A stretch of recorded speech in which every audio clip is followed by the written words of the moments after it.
mais ou menos por meados ali de final de 2000, dos anos 2000 ali, o acervo do CPDOC começou a crescer e o espaço que a gente tinha na sede, na FGV, ele começou a ficar limitado. E como era um espaço que ficava no subsolo do prédio, ele não tinha mais como crescer. Então, a partir disso, a gente foi conversando internamente com a direção, com a presidência, né? E surgiu a ideia da gente adquirir essa casa, que é uma casa, né, que era ocupada por moradores, né? Era uma casa que estava vazia, assim, quando a gente comprou, a fundação comprou a casa e a gente foi fazer uma visita na casa para começar a pensar na construção do que seria, do que é hoje em dia a Casa Acervo, né?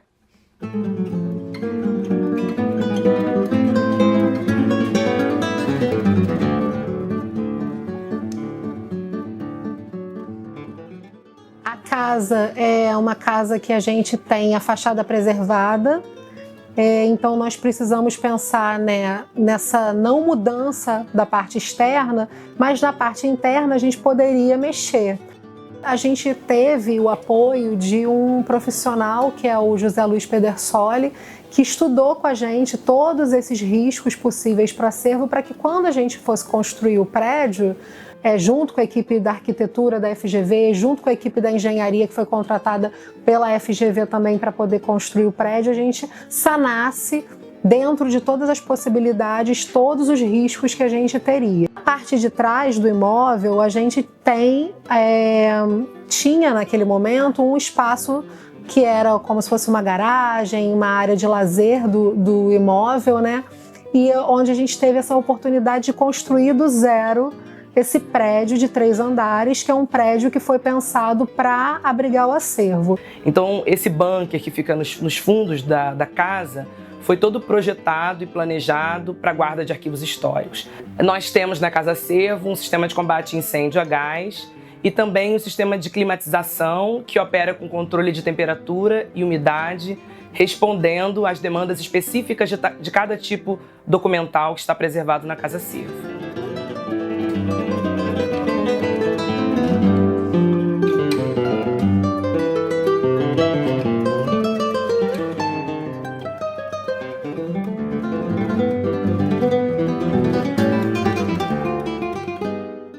É claro que mudar um acervo de cerca de 2 milhões de documentos, ainda que seja para 2 ruas atrás, deu uma trabalheira enorme. A gente também fez um estudo grande dessas questões de risco nessa mudança, nesse transporte, para que a gente garantisse que esse acervo não perdesse também. Não só não se perdesse, mas não se perdesse as informações que a gente já tinha do que estava organizado, para poder colocar tudo de volta no armário, nos armários do acervo, com cuidado e sem nenhum tipo de perda. Então, foram vários trabalhos, várias pesquisas que foram feitas ao longo do tempo. Mas foi muito interessante também, porque aos poucos nós fomos nos familiarizando com o formato de mudança. Os profissionais que trabalharam conosco da empresa de mudança foram se sensibilizando sobre a riqueza desse conjunto documental e no final eles já conheciam Getúlio Vargas e outros titulares de arquivo que estão depositados aqui no CPDOC. A gente precisou organizar um cronograma, um revezamento entre as equipes para encaixotar esse acervo todo e todo dia a gente levava uma leva daqui do prédio sede de caminhão para a Casa Acervo, né, e descarregava lá. Então tinha uma equipe responsável por encaixotar aqui e uma outra para desencaixotar e guardar nos novos armários que estavam instalados lá, né? No primeiro andar da casa, esse andar onde a gente recebe o público. Então, no primeiro andar, a gente vai ter a sala de consulta, que vai receber os pesquisadores que vêm, né, consultar os documentos, acessar esses documentos para fazer suas pesquisas. E nós temos também a sala de educação patrimonial, que recebe as visitas escolares. O segundo andar da casa é a sala de tratamento. A equipe não foi toda movimentada, quem fica são as pessoas que trabalham diretamente na organização e tratamento do acervo, com a coordenação de alguns professores da casa e dos coordenadores, tanto da documentação quanto de arquivos pessoais. Nos fundos foi construído um segundo prédio, que a gente chama de bunker. Esse prédio tem 3 andares. No primeiro andar ele tem 2 salas, uma câmara fria voltada para a preservação de documentos audiovisuais, documentos sonoros, documentos fotográficos. No segundo espaço desse primeiro andar, a gente tem uma sala onde nós guardamos os arquivos que acabam de chegar à Casa Acervo CPDOC. Então o arquivo vem da casa do titular, ele é alocado nesse primeiro andar e fica ali aguardando organização. No segundo andar da Casa Acervo, onde ficam abrigados os arquivos permanentemente digitalizados ou não, sejam eles digitalizados ou não. A gente tem ainda um terceiro andar na Casa Acervo, que foi um andar projetado para a guarda de documentos de maiores dimensões, onde nós temos as mapotecas e também os documentos impressos com livros associados à vida e às pesquisas desses titulares que doaram seus arquivos.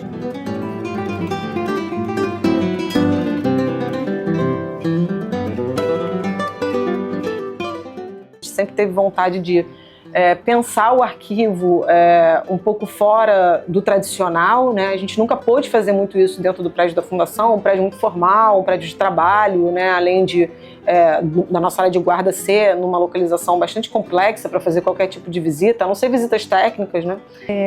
A sala educativa, nós tivemos essa oportunidade de fazer um projeto de difusão e educação patrimonial do acervo do CPDOC, que é esse espaço que foi pensado com uma série de atividades educativas e numa visita que também constrói um diálogo com as escolas. Então, os estudantes chegam aqui e a gente consegue conversar com eles sobre os arquivos do CPDOC, que são arquivos pessoais, mas a partir da produção deles, dos documentos pessoais deles, dos arquivos deles, como eles escolhem o que eles vão disponibilizar, né, numa rede social, por exemplo.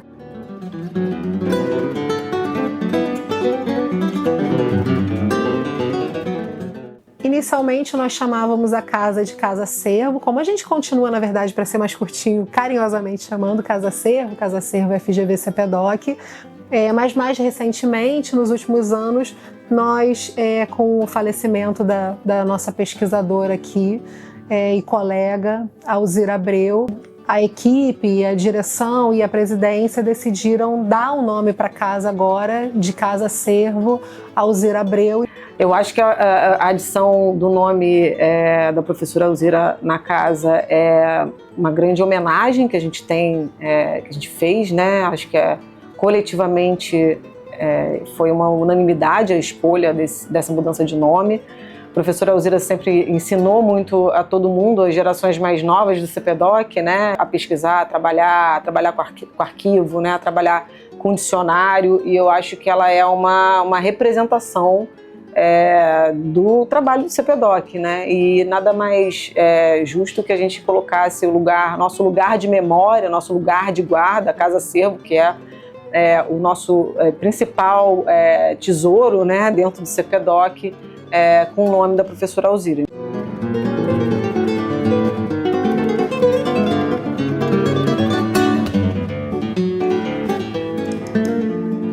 Primeiro é impressionante, a gente está chegando aos 10 anos, porque parece que foi ontem, né? A gente foi um processo de muito trabalho, né? Foi uma época realmente de um mergulho no aprendizado sobre documentação, sobre preservação, sobre riscos de acervo, né? Toda a equipe muito envolvida no processo de construção da casa. Acho que uma das particularidades, né, de trabalhar com acervo nesse nosso tempo é que quando a Casa Acervo foi inaugurada, a gente imaginou que 10 anos depois a gente teria majoritariamente arquivos em formato digital. Isso é uma verdade, mas ao mesmo tempo não foi tão robusto, né? O incremento do arquivo com documentos digitais não foi tão robusto quanto a gente imaginava. Mas ainda assim, nesses últimos 10 anos, ainda recebemos muito material em formato analógico. Documentos textuais, fotografias. Então, o desafio hoje é acomodar esse volume tão grande de documentos nesse espaço e que não para de crescer, né? A política de acervo do CPDOC, renovada em 2015, abrir um espaço para a captação de outros tipos de arquivos. Mais recentemente, a gente tem olhado muito mais para os arquivos de mulheres, para os arquivos de antropólogos, para os arquivos de cientistas sociais, que hoje estão salvaguardados no CPDOC, que hoje são cerca de 20 arquivos com esse perfil e que trazem também outros tantos desafios. Então a casa hoje é esse espaço que é um espaço para a preservação do acervo, para a difusão desse acervo também, com atendimento do público e também com essas atividades educativas, com visitas escolares, mas também com visitas técnicas, onde a gente faz também, de certa forma, formação de profissionais da área de acervo. No ano passado, cerca de 400 pessoas nos demandaram visitas técnicas e circularam pela Casa Acervo para entender nossa forma de organizar, nossa forma de cuidar, de tratar e preservar esses arquivos.